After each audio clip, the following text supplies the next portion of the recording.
नमस्कार, बहुत स्वागत है आपका न्यूज बार के विशेष कार्यक्रम आमना सामना में और मैं हूं आपके साथ नवजीत कौर। आज हम इस कार्यक्रम में बात करेंगे कांग्रेस की ओर से किए गए प्रदर्शन को लेकर। मध्य प्रदेश की राजनीति में इन दिनों मुख्य विपक्षी पार्टी कांग्रेस पूरी तरह से एक्शन मोड में नजर आ रही है। लगभग हर दिन ही कांग्रेस प्रदर्शन कर सरकार को घेरने का प्रयास कर रही है। पीसीसी चीफ कह रहे हैं कि ये प्रदर्शन सरकार को जगाने के लिए है, जिस पर सियासत गरमाती हुई नजर आ रही है। क्या है पूरा मामला, जानेंगे इसी कार्यक्रम में। तो चलिए शुरू करते हैं आमना सामना।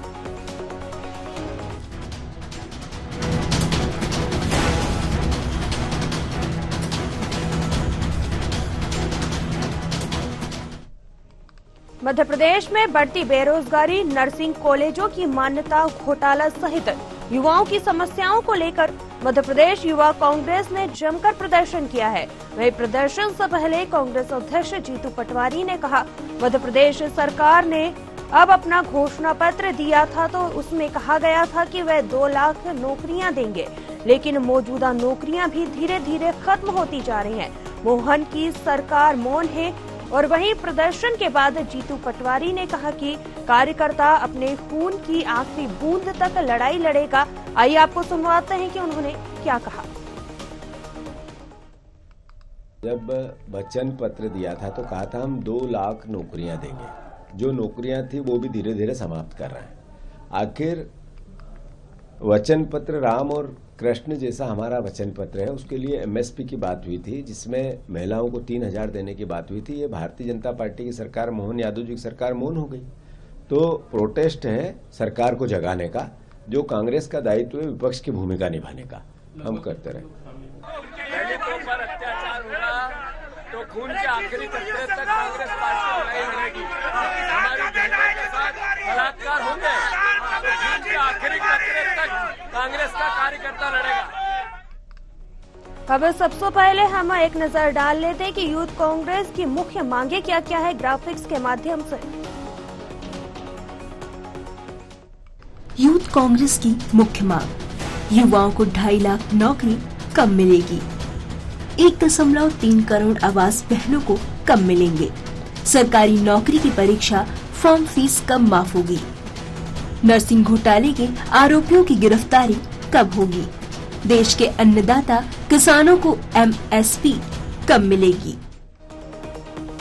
तो वहीं पीसीसी चीफ के बयान पर बीजेपी प्रवक्ता नरेंद्र सलूजा का कहना है कि कांग्रेस हर बार झूठे मुद्दों पर राजनीति करती हुई नजर आती है। इसको लेकर क्या कुछ कहा है, आप भी सुनिए। देखिए, जीतू पटवारी को थोड़ा इस बहुत सामान्य ज्ञान की जानकारी होना चाहिए कि अभी मध्य प्रदेश के अंदर रीजनल इंडस्ट्री कॉन्क्लेव हो रहा है।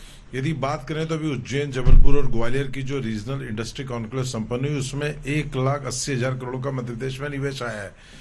और यदि बात करें तो इससे 1.5 लाख लोगों को रोजगार मिलेगा। तो जीतू पटवारी को सारे आंकड़े समझ लेना चाहिए, लेकिन पता नहीं किस दुनिया में रहते हैं कि प्रदेश की सच्चाई नहीं पता। वो बात कर रहे हैं तमाम योजनाओं की, उनको पता होना चाहिए कि मध्य प्रदेश के अंदर 1,29 लाख बहनों को लाडली बहना के तहत 1,250 रुपए की राशि मिल रही है, 450 रुपए में सिलेंडर मिल रहा है। लेकिन हर बार झूठे मुद्दों पर राजनीति करना, सिर्फ दिखाने के लिए राजनीति करना, हेडलाइन के लिए राजनीति करना, शक्ति प्रदर्शन के लिए राजनीति करना, झूठे मुद्दों पर राजनीति करना कांग्रेस की आदत बन चली है और वही कांग्रेस में हो रहा है। अब जो मुद्दे हैं सबका निराकरण हो चुका है, ये मुद्दे ही नहीं है। अब मुद्दा विहीन कांग्रेस तो इसी तरह की राजनीति करती है, बगैर मुद्दों के आंदोलन कर रहे हैं। चलिए, इसी पर चर्चा करने के लिए हमारे साथ मेहमान जुड़ चुके हैं तीनों। सबसे पहले आपका उनसे परिचय करा देते। अजय सिंह यादव, प्रवक्ता बीजेपी, हमारे साथ जुड़ चुके हैं। रितेश त्रिपाठी, प्रवक्ता कांग्रेस। रमेश शर्मा, वरिष्ठ पत्रकार। आप सभी मेहमानों का बहुत स्वागत है। सबसे पहले चर्चा की शुरुआत करेंगे। अजय सिंह जी, आपके पास आना चाहेंगे। लगातार देखा जा रहा है कि कांग्रेस कहीं ना कहीं सक्रिय होती हुई नजर आ रही है। वहीं अगर बात कर ली जाए आज की, तो यूथ कांग्रेस ने 2 महीने पहले क्या हुआ तेरा वादा अभियान, इसकी शुरुआत की थी।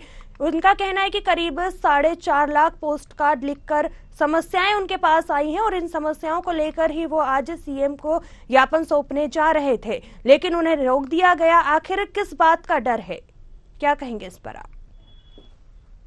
देखिए, मध्य प्रदेश में कांग्रेस पार्टी के पास ना नेता है, ना नीति है और ना नेतृत्व है। दिशाहीन कांग्रेस पार्टी केवल प्रचार प्रसार में बने रहने के लिए इस तरह के प्रायोजन कर रही है। जीतू पटवारी जी, जिनके नेतृत्व में 5 लाख से ज्यादा नेता कार्यकर्ताओं ने पार्टी छोड़ी, 10 महीने में अपनी प्रदेश कार्य समिति नहीं बना पा रहे हैं, जिलों में भी 10 से 12 जिलों में अध्यक्ष नहीं है। ऐसे में केवल और केवल प्रचार प्रसार में बने रहने के लिए इस तरह की प्रोपोगेंडा कर रहे हैं, कभी महिला मोर्चा के नाम पे, कभी एससी मोर्चा के नाम पे, कभी यूथ कांग्रेस के नाम पे।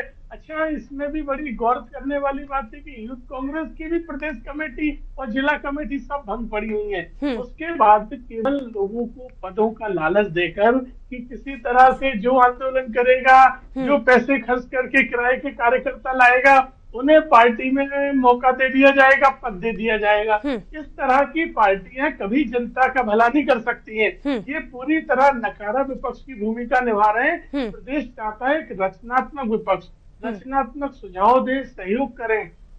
जिस तरह से डॉक्टर मोहन यादव जी की सरकार लगातार काम कर रही है, कानून व्यवस्था का पालन करवाया जा रहा है। जिस छतरपुर में जब घटना हुई तो कांग्रेस अपराधियों के साथ हो गए, लेकिन आज कल टीकमगढ़ में एक आदिवासी बच्ची के साथ जब प्रताड़ना होती है और प्रताड़ना करने वाले कांग्रेस के तुष्टीकरण वोट बैंक के आरोपी निकलते हैं, तो कांग्रेस के नेता उस मुद्दे पे सवाल नहीं उठाते। चलिए, ठीक है अजय जी। बंगाल में एक महिला अजय जी आपको रोकना चाहूंगी होती है, उस पर कांग्रेस सवाल नहीं उठाती, राजनीति कर रहे हैं। ठीक है अजय जी, आपको रोकना चाहूंगी। रितेश जी हमारे साथ जुड़े हुए, रितेश जी आपके पास आना चाहेंगे। जिस तरीके से अभी आपने देखा कि अजय जी कहीं ना कहीं आरोप लगाते हुए नजर आ रहे हैं, ना नीति है, ना रीति है, ना ही कार्यकर्ता है कांग्रेस के पास, मुद्दा विहीन कांग्रेस है, क्या कहेंगे इस पर आप? कि महिला अत्याचार में जो प्रदेश अग्रणी हो, हरिजन आदिवासियों पर जहां पर सबसे अधिक अपराध दर्ज किए जाते हो, जहां पर महिलाओं का रहना मुश्किल हो, जहां पर शिक्षा का स्तर शून्य हो चुका हो, रोजगार के नाम पर एक भी व्यक्ति को रोजगार न दिया जा रहा हो, मुख्यमंत्री को बदल कर सरकार बचाई जा रही हो, एमएसपी के रेट आज तक लागू न किए गए हो, महिलाओं को 3,000 देने की बात कही गई थी, आज तक नहीं दिया गया। भारतीय जनता पार्टी विधायकों की खरीद फरोख्त करके अब हमारे संविधान का गला घोंटकर लगातार सरकार बनाने का काम कर रही है। अगर इन्होंने एक भी अच्छा काम किया होता तो जनता को पैसे बांट के इनको सरकार बनाने की आवश्यकता नहीं पड़ती। और आज भारतीय जनता पार्टी के जो नेता यहाँ पर दहाड़ रहे हैं, चाहे सलूजा जी हो, कोई भी हो, वो सारे नेताओं को नेता बनाने वाली कोई पार्टी है, भारतीय राष्ट्रीय कांग्रेस है। आज भारतीय राष्ट्रीय कांग्रेस सड़क से लेकर सदन तक विरोध कर रही है। कल आपने देखा एक गरीब आदिवासी बच्चे और उसकी दादी किस तरह। ठीक है रितेश जी, आपकी आवाज हम तक साफ नहीं पहुंच पा रही है। रमेश शर्मा जी के पास आना चाहेंगे, वरिष्ठ पत्रकार भी हमारे साथ जुड़े हैं। रमेश जी आपके पास आना चाहिए। देखा जा रहा है कि कांग्रेस प्रदेश में कहीं ना कहीं सक्रिय होती हुई नजर आ रही, और पिछले 8 दिनों की अगर बात कर ली जाए तो ये चौथा बड़ा प्रदर्शन है। भोपाल में यूथ कांग्रेस ने एग्जाम में गड़बड़ी, पेपर लीक, नर्सिंग घोटाला, बेरोजगारी और महंगाई के खिलाफ प्रदर्शन कर रही है। क्या कहेंगे इस प्रदर्शन को लेकर आप? देखिए, मोटे तौर पर विपक्ष में जो भी पार्टी हो उसको सक्रिय तो रहना चाहिए और समय समय पर प्रदर्शन करके अपनी बात कहना चाहिए। विपक्ष जितना सक्रिय होगा, जितना सशक्त होगा, उतना सरकार ठीक दिशा में ढंग से काम करती है। ये प्रजातंत्र का सिद्धांत है। अब दूसरी बात जो है, जो मुद्दे उठाए हैं आज युवा कांग्रेस ने प्रदर्शन में, उसमें 2 मुद्दे मुझे लग रहा है कि इन मुद्दों पर सरकार को ध्यान देना चाहिए। एक तो नर्सिंग घोटाले की जो गिरफ्तारी है उस पर ध्यान होना चाहिए, और दूसरा जो एमएस जो न्यूनतम समर्थन मूल्य की बात थी उस पर सरकार को ध्यान देना चाहिए। अब जो दूसरी बात बेरोजगारी की है, नौकरियां देने के लिए सरकार नहीं बनती। सरकार इस समय जो काम कर रही है, कहीं ना कहीं बढ़ता हुआ स्वरोजगार का जो काम कर रही है, जो उसमें निवेश के लिए जो लोगों को बुला रही है, मैं समझता हूं उसमें लगभग 1.5 से 2 लाख रोजगार के और लगभग इतने ही सहायक रोजगार के। कई बार जो कारखाने लगते हैं उसमें कुछ लोगों को तो डायरेक्ट रोजगार मिलता है और कुछ लोगों को इनडायरेक्ट भी रोजगार मिलता है। किसी फैक्ट्री के सामने अगर कोई ठेला समोसे कचौरी वाला होगा तो वो भी रोजगार ही है मेरी दृष्टि में। तो कुल मिलाकर के वो काम करना चाहिए। और दूसरा, ये जो लाडली बहनों को उन्होंने हालांकि कहा था कि धीरे धीरे बढ़ाएंगे, लेकिन उस वक्त भी आपके चैनल पर भी और हर चैनल पर भी ये जो बहनों को पैसा देने की बात, चाहे वो भाजपा ने कही हो या कांग्रेस ने कही हो, मैंने उसको उचित नहीं माना था कि ये आत्मनिर्भरता की हमको जानना चाहिए। लेकिन इनकी दो मांग जो है वो ठीक है, किसानों को एमएसपी की मांग ठीक है, नरसिंह घोटाले की गिरफ्तारियों की बात ठीक है, बाकी उसमें स्वरोजगार जो रहना चाहिए, शासन की नीतियों से युवा अपने, ये अंग्रेजों ने नीति बनाई थी, उन्होंने क्या आत्मनिर्भरता खत्म करके नौकर बनाना। अब अंग्रेजों को गए हुए 77 साल हो गए, आपको स्वरोजगार की तरफ आना चाहिए, बटीला अपने कौशल के हिसाब से अपना काम खड़ा करे, उसकी तरफ ध्यान दे। जी चलिए रितेश जी, आपके पास दोबारा से आना चाहेंगे। बीजेपी कहीं ना कहीं आरोप लगाती हुई नजर आ रही है कि कांग्रेस हर बार झूठे मुद्दे लेकर आती है और झूठे मुद्दों पर ही राजनीति करती है। मैं ये कहना चाहता हूं कि अभी हमारे पत्रकार साथी आरोप कह रहे थे, आरोप तो मैं ही कहूंगा कि स्वरोजगार की बात कर रहे थे, तो मैं पूछना चाहता हूं कि पिछले बार 6 इन्वेस्टमेंट प्लान देश में आ चुके हैं और आज 10 साल बाद मोहन यादव जी ये इन्वेस्टर मीट लेके आ रहे हैं। 10 सालों तक ये इन्वेस्टर्स मीट कहाँ थी और मध्य प्रदेश में कितने कारखाने इन्वेस्टर्स मीट के माध्यम से हो चुके हैं। अगर आधारशिला रखी गई तो पूंजीपतियों ने और भूमाफियाओं ने उस जमीन का बंदर बांट किया, सरकार ये बात बखूबी जानती है। और नेशनल हेराल्ड की रिपोर्ट में कोट करना चाहूंगा, उसने कहा मध्य प्रदेश में जितना इन्वेस्टमेंट के लिए खर्चा किया गया प्रचार प्रसार में, होल्डिंग बैनर में, उसका केवल 12% मध्य प्रदेश में लौट कर आया, सिर्फ 12%। अगर 1 करोड़ खर्च किया गया तो 12 लाख रुपए लौट के आए। ये है इनकी काली सच्चाई। पिछले 1 साल में मध्य प्रदेश में एक भी भर्ती नहीं आई है।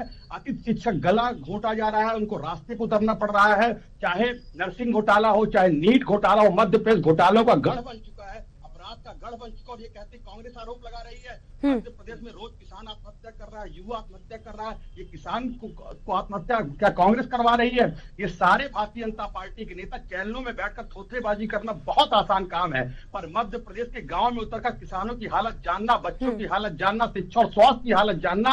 मध्य प्रदेश में चारों तरफ हाहाकार मचा हुआ है और कांग्रेस मजबूत विपक्ष होने के नाते सदन से लेकर सड़क तक इस बात का विरोध कर रही है। और भारतीय जनता पार्टी जिस दिन ये फ्री की रेवड़ी बांटना बंद कर देगी, चलिए ठीक है रितेश जी, कराना मुश्किल हो जाएगा। रितेश जी आपको रोकना चाहेंगे, अजय जी आपके पास आना चाहेंगे। जिस तरीके से आप अभी कह रहे थे कि कांग्रेस मुद्दाविहीन है, लेकिन यहाँ पर तो कुछ और ही तस्वीरें निकलकर सामने आ रही हैं। जिस तरीके से रमेश जी ने भी कहा कि महिलाओं से जो वादा किया गया था उसे भी पूरा नहीं किया गया। वहीं अगर किसानों की बात कर ली जाए, एमएसपी समर्थन मूल्य की, वो भी कहीं ना कहीं पूरा नहीं किया गया, जिससे किसान भी कहीं ना कहीं परेशान होते हुए नजर आ रहे हैं। भारतीय जनता पार्टी सरकार को जनता लगातार प्रदेश में और केंद्र में मौका दे रही है, क्योंकि भारतीय जनता पार्टी पर जनता का विश्वास है। कांग्रेस के नेता दिवालियेपन के दौर से गुजर रहे हैं, कह रहे हैं प्रदेश में हाहाकार मचा है। हाहाकार तो कांग्रेस पार्टी में मचा है। आज आपके आंदोलन में बताइए कमलनाथ जी कहाँ है, दिग्विजय सिंह कहाँ है, कांतिलाल भूरिया कहाँ है, अजय सिंह राहुल कहाँ है। बिखरी हुई कांग्रेस अपने अपने कुंडों की, अपना अपने धड़े की राजनीति कर रहे हैं, वो अपना अपना वर्चस्व दिखाने के लिए बात कर रहे हैं मुद्दों की। तो मध्य प्रदेश 1,40,00,000 बहनों को लाडली बहना योजना का लाभ मिला। और कांग्रेस ये वही पार्टी है जो कहते थे विधानसभा में कि चुनाव के बाद ये लाडली बहना योजना बंद हो जाएगी। लोकसभा चुनाव में बड़े पैमाने पर भ्रम फैलाया कि केवल लोकसभा चुनाव तक चलेगी, लेकिन लगातार योजना का लाभ मिल रहा है। राखी पर मुख्यमंत्री जी ने 250 रुपए अतिरिक्त बहनों को दिए। तो यही कांग्रेस के नेताओं की तकलीफ है कि मध्य प्रदेश में बहनों को क्यों संबल मिल रहा है। आज मध्य प्रदेश में आयुष्मान योजना के लाभार्थी देखिए, चाहे प्रधानमंत्री जी की राशन योजना में प्रदेश में जिस तरह से लाभार्थियों की संख्या बढ़ रही है, तो यही कांग्रेस की तकलीफ है। कांग्रेस के नेता केवल झूठ और भ्रम फैलाते हैं। आपकी सरकारों ने स्वामीनाथन आयोग की सिफारिशें क्यों लागू नहीं करी? आप एमएसपी की बात करते हैं, 50 सालों तक आपकी सरकारें थी, आपने क्यों नहीं बनाई नीति? दूसरी तरफ भारतीय जनता पार्टी सरकार ने वादा किया है कि हम किसानों का दाम बढ़ाएंगे। इस वर्ष भी गेहूं पर 200 रुपए का अतिरिक्त बोनस डॉक्टर मोहन यादव जी की सरकार ने दी है। अरे थोड़ा संयम से सुनिए। तारीख तो जनता बताती है, जो हमें बार बार चुनती है। और मध्य प्रदेश में अगर कोई करती है, अरे ये इस तरह से संयम से सुनना सीखिए। देखिए, मैंने आपके झूठ को भी संयम से सुना, मैंने आपको कहीं नहीं टोका। अगर हम इस तरह से चिल्लाते रहेंगे तो ऐसी डिबेट नहीं होती। रितेश जी, आपको रोकना चाहेंगे? अजय जी को अपनी बात पूरी कर लेने दीजिए, फिर आपके पास भी आएंगे। रितेश जी। जी अजय जी। गलत तथ्य प्रस्तुत कर रहे हैं लोगों को। देखिए, कांग्रेस के नेताओं को झूठ नहीं बोलना चाहिए। रितेश जी आपको रोकना चाहूंगी, पहले अजय जी को अपनी बात पूरी कर लेने दीजिए, फिर आपके पास भी आएंगे। जी अजय जी। किस तरह का बेहुदा बर्ताव करते हैं आप लोगों को? डिबेट का डेकोरम नहीं है, बेहुदापन करने लगते हैं। अजय जी, मुद्दे पे आइए। करती है डिबेटों पे बेहुदापन करते हैं। दूसरी तरफ आप नर्सिंग घोटाले की बात करते हैं। नर्सिंग घोटाले में आप एक विशिल ब्लोअर लेके आते हैं, उसका वीडियो सामने आ जाता है कि सब दिग्विजय सिंह का षड्यंत्र है, दिग्विजय सिंह और कांग्रेस के नेता मिलकर झूठ फैला रहे थे। तो सबके सामने है ना, पब्लिक डोमेन में। क्या कार्रवाई हुई उस पर? तो यही कांग्रेस का असली चेहरा है। आपके नेता जनता की लड़ाई नहीं लड़ते हैं, अपने व्यक्तिगत स्वार्थ के लिए और अपने व्यक्तिगत लाभ के लिए लड़ाई लड़ते हैं। भारतीय जनता पार्टी सरकार दृढ़ संकल्पित है। आपने 15 महीने की सरकार में आईफा के लिए खजाना खोल दिया था। यहाँ मुख्यमंत्री के प्रयास कर रहे हैं, 1.5 लाख करोड़ का निवेश आया है अकेले पिछले 6 महीने में। संभागीय स्तर पे जो इन्वेस्टर मीट हुई है और उसमें 1 लाख से ज्यादा रोजगार सृजित हो रहे हैं। और कांग्रेस के नेता छवि खराब कर रहे हैं देश भर में कि मध्य प्रदेश में निवेश मत करो, मध्य प्रदेश में निवेश करने का माहौल नहीं है। ये कैसा नकारा विपक्ष है? अगर आप प्रदेश के हित में होते तो प्रदेश की सरकार के पक्ष में माहौल बनाने में सहयोग करते, लेकिन आप मध्य प्रदेश की छवि बिगाड़ने का काम कर रहे हैं। दूसरी तरफ बहनों का भी आशीर्वाद है, किसानों का भी आशीर्वाद है। आप मध्य प्रदेश में हमारी सरकार कृषि का रकबा बढ़ा। आपकी सरकार में क्या स्थिति थी? दिग्विजय सिंह की सरकार में सड़कें नहीं होती थी, बिजली नहीं होती थी, स्कूल नहीं होते थे। कौन सा झूठ लिखे बैठे हैं? तो जनता सब समझती है, ये आपकी झूठ की काट की हांडी नहीं चढ़ने वाली। ये जीतू पटवारी और उनकी पूरी पार्टी एक्सपोज हो गई है। चलिए ठीक है अजय जी, झूठ बोल रहे हैं, षड्यंत्र कर रहे हैं। चलिए रितेश जी, आपके पास आना चाहेंगे। जिस तरीके से आपने अभी कहा था कि प्रदेश में हाहाकार मचा हुआ, लेकिन अजय जी तो कह रहे हैं कि कांग्रेस में ही हाहाकार मचा हुआ है कहीं ना कहीं। मैडम, अगर सच बताया जाए नवजीत जी, तो सावन के अंधे को हर जगह हरा ही हरा दिखता है। ये भारतीय जनता पार्टी के नेता उसी कल्पनावादी विकास में जी रहे हैं, इसी में इनकी सांसें चल रही है। क्योंकि पार्टी ने जनता का चुनाव परिणाम तो दिखता है ना। अगर ऐसा होता जो आप कह रहे हो, तो चुनाव परिणाम में जनता का आशीर्वाद क्यों मिल रहा है भाजपा को? आप 4 लाख की बात करते थे, आप प्रधानमंत्री 1 लाख वोट से जीते, आप क्या चुनाव की बात कर रहे हैं? पहली बात। दूसरी बात, अगर मध्य प्रदेश में कुछ बड़ा है तो मध्य प्रदेश का कर्ज बढ़ा है।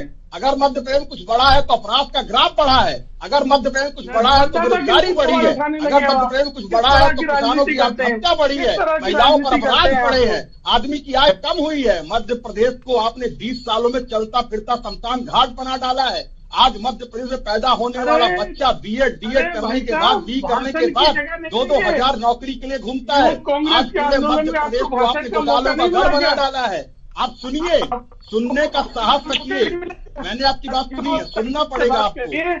और आज भारतीय जनता पार्टी के सारे नेता भ्रष्टाचार में लुप्त है। आपने भगवान को भ्रष्टाचार में नहीं छोड़ा। चलिए ठीक है रितेश जी, अयोध्या हो, चारों रितेश जी आपको रोकना चाहेंगे। आपने उज्जैन में भगवान शिव के मंदिर के साथ। ठीक है रितेश जी, आपको रोकना चाहेंगे। हमारे साथ वरिष्ठ पत्रकार जी भी हैं, उनके पास आना चाहेंगे। रमेश जी आपके पास आना चाहेंगे। देखा जा रहा है कि आरोप प्रत्यारोप एक दूसरे के ऊपर यहाँ पर लगाते हुए नजर आ रहे हैं। वहीं अगर बात कर ली जाए तो लगातार कांग्रेस जो है प्रदेश में सक्रिय होती हुई नजर आ रही है और लगातार प्रदर्शन करती हुई नजर आ रही है और सत्ता पक्ष को कहीं ना कहीं घेरने का काम कर रही है। देखिए, निश्चित रूप से ये तो मैंने पहले भी कहा था कि विपक्ष जितना सक्रिय होगा उतना सरकार ठीक रास्ते पर चलेगी। कांग्रेस को सक्रिय रहना चाहिए और जो भी उनको मुद्दे लगते हैं उन पर प्रदर्शन उनको करना चाहिए। उसमें बस ये भर देख लें वो कि कौन सा मुद्दा ऐसा है जो जनहित से जुड़ा हुआ है और यथार्थ परख है। हवाई मुद्दों पर प्रदर्शन करेंगे तो उसका कोई लाभ नहीं होगा। ये दोनों पार्टियों का अनुभव है, भाजपा का भी है और कांग्रेस का भी है। लेकिन जो यथार्थवादी मुद्दे हैं उन मुद्दों को उठा करके आना चाहिए। कुछ मुद्दे ऐसे हैं जिन मुद्दों को लेकर के कितने सालों से बात हो रही है, उसका कोई बहुत असर अब जनता पे पड़ता नहीं। आप अगर देखेंगे 1971 से लेकर के आज तक 60 वर्ष हो गए। और उससे भी पहले अगर देखेंगे तो मैं बहुत छोटा था, मैंने 1962 के चुनाव से पहले नेहरू जी भोपाल आए थे, उनको सुना था, महंगाई की बात उनने भी कही थी। तो तब से लेकर के आज तक ये ठीक है कि बाजार में महंगाई बढ़ी है, लेकिन लोगों की क्रय शक्ति भी बढ़ी है। अगर क्रय शक्ति नहीं बढ़ती तो कहां से आज 50 लाख रुपए एकड़ भी जमीन बिक रही है। मेरे गांव में ही हो गई 15 लाख रुपए एकड़ जमीन। तो कुल मिलाकर के लोगों की क्रय भी बढ़ी है, तो महंगाई एक तो कोई बहुत मुद्दा बचा नहीं। कांग्रेस भाजपा सरकार जमीन बेचने के लिए बनाई गई है क्या? चाहिए आदरणीय पत्रकार रितेश जी, रमेश जी को पहले अपनी बात पूरी कर लेने दीजिए। नहीं, इस बात का कोई तर्क होना चाहिए। रितेश जी, पहले रमेश जी को अपनी बात पूरी कर लेने दीजिए। जी रितेश जी, इतने संस्कार आपके अंदर होने चाहिए। कोई अगर बोल रहा है तो बीच में बड़े को ना टोके, सही बात करेंगे रमेश जी, हम समर्थन करेंगे। संस्कार की बात नहीं, बात तथ्यों की है। रितेश जी, रमेश जी को पहले अपनी बात कर लेने दीजिए, फिर आपके पास भी आएंगे। भाई आप अपनी बारी पर आकर के कहिए, दूसरे को रोकेंगे क्यों? मैं बोल दूंगा, पर जमीन की बात करने का क्या मतलब है? जो मुद्दों पर आज रितेश जी आप शांत रहिए, पहले रमेश जी को अपनी बात पूरी कर लेने दीजिए। ठीक है, मैं सुन रहा हूँ। जी रमेश जी। हाँ, तो कुल मिलाकर के लोगों की क्रय शक्ति बढ़ी है। महंगाई अगर मुद्दा होता तो कांग्रेस चुनाव में तो जीत जाती। उनको अगर वोट मिले हैं लोकसभा में तो वो डिवाइड एंड रूल के तरीके से जो जातिगत आधार पर जो विभाजन हुआ है उस आधार पर वोट मिले, महंगाई पर कोई वोट नहीं मिला। और अगर उनको लगता है कि महंगाई पर वोट मिला है, जनता पसंद करती है, तो आनंद में रहे इसमें। तो कुल मिलाकर के मुद्दा कौन सा है? तो मुद्दा इस समय अगर उनके पास है तो किसानों की जो समर्थन मूल्य का मुद्दा है उस मुद्दे को उनको उठाना चाहिए। स्वामीनाथन कमेटी की रिपोर्ट है, उस मुद्दे को उनको उठाना चाहिए। और इसके अलावा राजनीति से अलग करके युवाओं में स्वरोजगार का अभियान चलाना चाहिए। देश को अगर आत्मनिर्भर बनाना है तो युवाओं को नौकरी के बजाय स्वरोजगार पर जाना चाहिए। नौकरी जो है सबसे अंतिम विकल्प कहा गया है। क्योंकि मैं बहुत पढ़ा लिखा नहीं हूं, मैं गांव से आता हूं, मेरे यहाँ कहा गया कि उत्तम खेती, मध्यम व्यापार और नीच चाकरी, निष्ठ काम। तो इसको जो है नौकरी पर जोर क्यों देना? वो अंग्रेज चले गए जो नौकर बनाना चाहते थे हमको। अब हमको कहीं ना कहीं स्वरोजगार की तरफ, आत्मनिर्भर की तरफ आना, अपनी प्रतिभा, अपने कौशल के आधार पर विकास करना, उस आधार पर रोजगार खड़ा करना। और मैं समझता हूँ ये जो अभी निवेश का मामला आ रहा है, और इसमें मैं प्रशंसा करूंगा उसको, मुझ पर कोई आरोप लगाए, जो मुख्यमंत्री जी ने कहा है कि जो लोकल का कोई अगर खास प्रोडक्ट होगा, उस प्रोडक्ट को, उस जिले के प्रोडक्ट को हम राष्ट्रीय स्तर पर और अंतर्राष्ट्रीय स्तर पर पहचान बनाएंगे। भारत अगर सोने की चिड़िया रहा है तो अपने इसी लोकल प्रोडक्ट के वजह से रहा है। इतिहास पढ़कर देखने लेना चाहिए। उस लाइन पर अगर सरकार काम कर रही है तो मैं समझता हूँ उन नीतियों का समर्थन करना चाहिए। जी चलिए अजय जी, आपके पास आना चाहेंगे। लगातार देखा जा रहा है कि सरकार प्रयास कर रही है प्रदेश के विकास के लिए, लेकिन कांग्रेस को कहीं ना कहीं ये पसंद नहीं आ रहा है।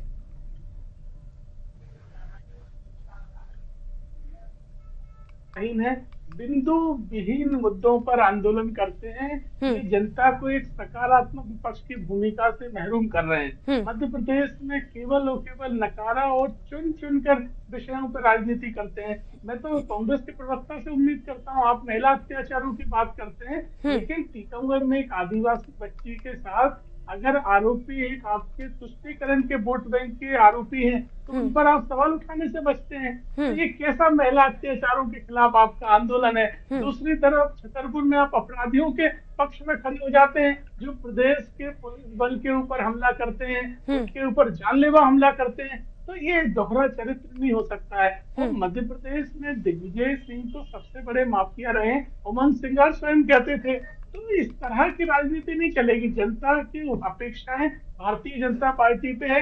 अगर किसी विषय पर काम की आवश्यकता है भी तो भी जनता उम्मीद करती है केवल भाजपा से। कांग्रेस पार्टी को प्रदेश की जनता ना कोई विश्वास मांगती है, ना कांग्रेस से कोई उम्मीद करती है। कांग्रेस पार्टी पूरी तरह खारिज हो चुकी है। केवल और केवल कांग्रेस के नेता आपसी गुटबाजी में, आपसी द्वंद्व में अपने वर्चस्व नहीं लड़ रहे हैं। चलिए ठीक है, आपके सवालों का जवाब रितेश जी से ले लेते। रितेश जी, देखा जा रहा है कि कहीं ना कहीं बीजेपी आरोप लगाती हुई नजर आ रही है, क्योंकि जिस तरीके से प्रदेश में प्रदर्शन किया जा रहा है, लेकिन कांग्रेस के वरिष्ठ नेता जो है वो कहीं ना कहीं दूरी बनाए हुए हैं इससे। रितेश जी से मेरी उम्मीद है कि मैंने जो महिला अत्याचार के मामले में 2 सवाल उठाए उसमें जरूर जवाब दें कि यहाँ आपका दोहरा रवैया संक्षिप्त में रितेश जी, संक्षिप्त में। वही लाइन बोल सकता हूं कि तुम्हारी फाइलों में गांव का मौसम गुलाबी है। एक आदिवासी बच्ची के साथ अत्याचार हुआ तो उस पर आपकी पार्टी ने क्यों नहीं दिया जवाब? अजय जी, रितेश जी को अपनी बात पूरी कर लेने दीजिए। अजय जी, आपको रोकना चाहूंगी। अजय जी, पहले रितेश जी को अपनी बात पूरी कर लेने दीजिए। ये नहीं सुन सकते, जवाब ही नहीं देना चाहते हैं, कितने कहानी हम भाषण देना चाहते हैं, तो पॉइंटेड सवाल पूछ रहा हूँ। अजय जी, आप उन्हें बोलने तो दीजिए, तभी तो अपनी बात पूरी करेंगे। तो अपना जवाब दीजिए। बोलने की बीमारी लग चुकी है। जिस तरह चलिए आप मुद्दे पे आइए रितेश जी। शहर की तरफ हुआ करके दौड़ता है, उसी तरह से भारतीय जनता पार्टी के नेता दिन रात अपनी पार्टी के लिए हुआ करते हैं। और मैं पूछना चाहता हूँ, आप इतनी क्रांतिकारी पार्टी से हैं तो आपका प्रधानमंत्री जुम्मा 1 लाख वोट से क्यों जीत कर आता है? आप क्यों नहीं? अरे जवाब दे दो भाई, एक आदिवासी बच्ची के साथ रितेश जी, यहाँ पर बात हो रही है मध्य प्रदेश को लेकर। जिस तरीके से अजय जी ने आरोप लगाया कि जिस तरीके से कांग्रेस प्रदर्शन करती हुई नजर आ रही है, लेकिन कांग्रेस के वरिष्ठ नेता वहाँ पर मौजूद नहीं थे। नवजीत जी, अभी ये महिला कांग्रेस के सभी नेतागण वहां पर उपस्थित थे। जीतू पटवारी जी के अरे कमलनाथ दिग्विजय सिंह वरिष्ठ नेता नहीं रहे क्या मध्य प्रदेश में? कमलनाथ दिग्विजय सिंह कहाँ थे? अजय सिंह राहुल कहाँ थे? कांतिलाल भूरिया कहाँ थे? आई महिला बताइए कहाँ थे? ये वरिष्ठ नेताओं की कैटेगरी से बाहर हो गए। इसके विरोध में अपनी आवाज उठाई, मुझे बताने का कष्ट करे। एक भी आप सुनिए यादव जी, सुन लीजिए। कटनी में जो इतनी बड़ी घटना हुई, भारतीय जनता पार्टी के किसी भी एक नेता ने अगर सवाल उठाया हो, आवाज उठाई हो, अरे मैं तो आपसे पूछ रहा हूँ। चलिए ठीक है अजय जी, रितेश जी, आप दोनों को रोकना चाहेंगे। हमारे साथ रमेश शर्मा जी भी जुड़े हैं। रमेश जी, आपके पास आना चाहेंगे। मध्य प्रदेश में कांग्रेस चुनाव के बाद अचानक से इतनी एग्रेसिव क्यों नजर आ रही है? क्या मध्य प्रदेश के कांग्रेस पार्टी हाईकमान में अपनी नंबर बढ़ाना चाहती है, अपने नंबर बढ़ाने की कोशिश में जुटी हुई है? देखिए, कुल मिलाकर के मध्य प्रदेश कांग्रेस की चूंकि टीम बदली है, पूरी की पूरी टीम, अध्यक्ष हो, नेता प्रतिपक्ष हो, उन्होंने सारी टीम बदली है। और अगर इस टीम को अपनी पकड़ कार्यकर्ता में बनाना है तो उनको सक्रिय रहना ही होगा। और अब हाईकमान उसको कितना उचित अनुचित माने, ये उनकी पार्टी का अंदरूनी मामला है। लेकिन कहीं ना कहीं इस नई टीम को सक्रियता की आवश्यकता है और इसीलिए वो सक्रिय है भी। जी चलिए, बिल्कुल, आप सभी मेहमानों का जुड़ने के लिए बहुत बहुत धन्यवाद। तो जिस तरीके से देखा जा रहा है कि मध्य प्रदेश में लगातार कांग्रेस कहीं ना कहीं सक्रिय होती हुई नजर आ रही है और लगातार एक के बाद एक 8 दिनों में 4 प्रदर्शन कांग्रेस ने किए हैं। इसमें महिलाएं भी शामिल थी। आपको बता दें कि इससे पहले महिलाओं ने भी जो है अपनी मांगे रखी थी, आरक्षण का मुद्दा रखा गया था। और एक बार फिर से यूथ कांग्रेस जो है प्रदर्शन करता हुआ नजर आ रहा है और अपनी मांगों को लेकर अगर बात कर ली जाए, बेरोजगारी की बात कर ली जाए, यहाँ पर किसानों की बात कर ली जाए, महिलाओं की बात कर ली जाए, तो उसको लेकर प्रदेश भर में आंदोलन होता हुआ नजर आ रहा है। चलिए, फिलहाल न्यूज आर के विशेष कार्यक्रम आमना सामना में फिलहाल इतना ही। मुझे दीजिए इजाजत, आप बने रहिए न्यूज आर के साथ। नमस्कार।